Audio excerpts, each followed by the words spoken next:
Alright, so tool 7 is a pair of pliers with two rounded handles that would be very narrow at the tip, but then would wind around as you when you're getting closer to the actual handles.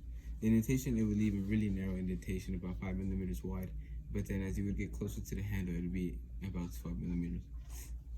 Abrasion lifting this would be very rough and rigid. It wouldn't leave something that was clean. It would leave really kind of like bouncy, yes, kind of, because it would be deep in some parts, but then it would kind of rise up and go back down. The cutting marks on this would really rigid. It wouldn't be something that could create such a clean cut. It would be something that if they used a lot of pressure to get something that even rigid. They would be kind of about 5 millimeters wide, and it would leave these like lines as it was cutting. The result with this was no, because it'd be too wide even at the most narrow part, and they would also, it's pliers, so you have to use a lot of force to create a clean cut, and there was no sign that you can create a clean cut with the pliers. Tool number 8 is a scraper kind of tool. It's with a yellow handle, with one that would kind of like go up as you were going to the top of it. The kind of indentation had a really deep indentation on one side because it was kind of slanted to get more height. The other side was really flat, and it would be about 20 to 25 millimeters wide. But if you use the side of it, it'd leave about a 2 millimeter indentation that was really sharp and really deep. And the abrasion marks, it would leave about a 25 millimeter mark that would really deep on the sides, but near the actual width of it, it wouldn't leave something that was as deep. Cutting marks on this were about 20 millimeters, about the same. They would leave really deep, really like clean edges, but it would be really rough towards the center of it. And the result was no, because the scraper tool can't create such a deep cut with it. It wouldn't be something clean. It wouldn't be something that was presented in the crime scene markings. Tool number 9 was a weird kind of tool with an unusual tip. It'd be like a sewing needle kind of, because of like the gap in the middle of it. It was one black handle with no branding on it. The indentation, it would leave a really weird, almost like M shape on it. It'd be something with a hole. It was really weird. It'd be really narrow, but then it would widen out on the sides of it. It wouldn't be it'd be like two bubbles. Like, that's how it would leave it like. The abrasion marks was really deep in the center of it, but as you're going closer to the edges, it would kind of widen out and would leave kind of a gap in the abrasions.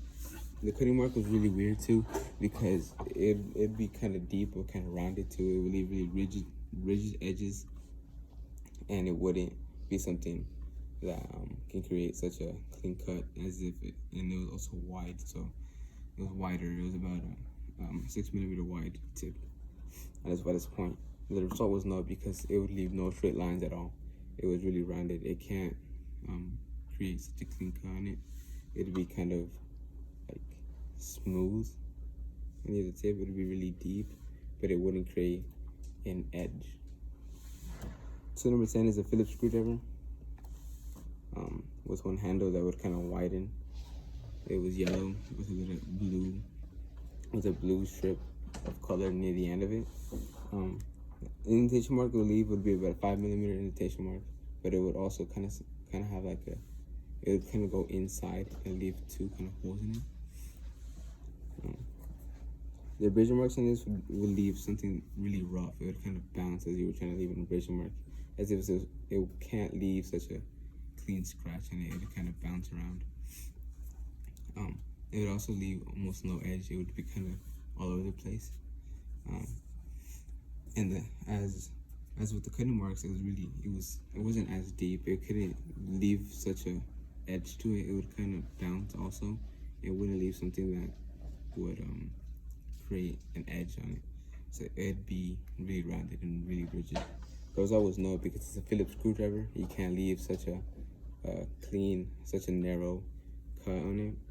And since it's about 5 millimeters wide, it can't leave such a 2 millimeter wide indentation as if you were stabbing it.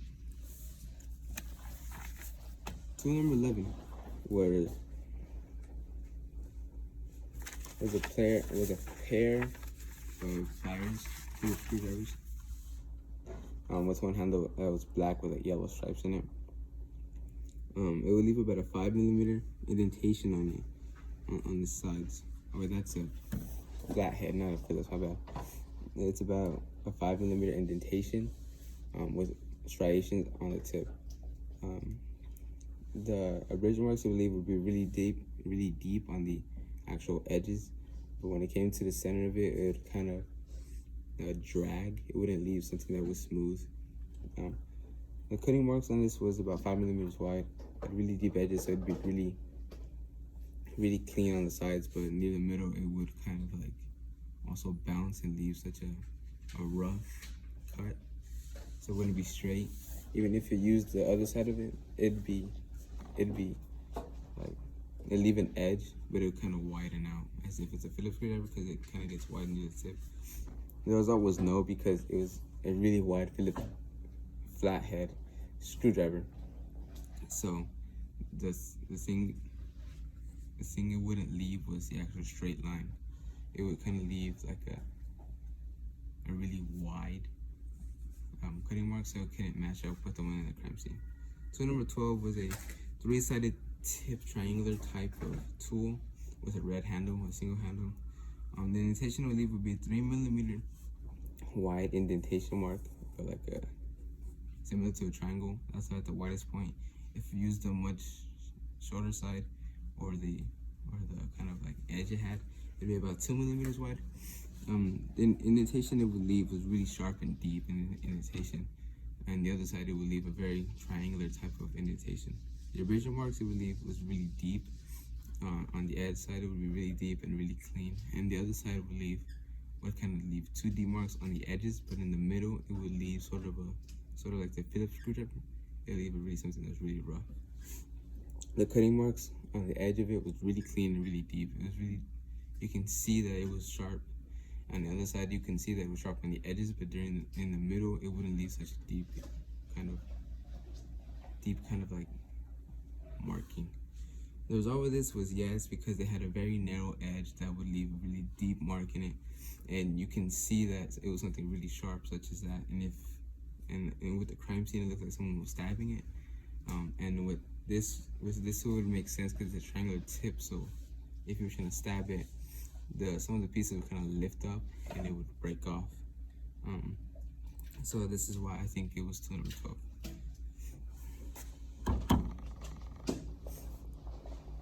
Yeah.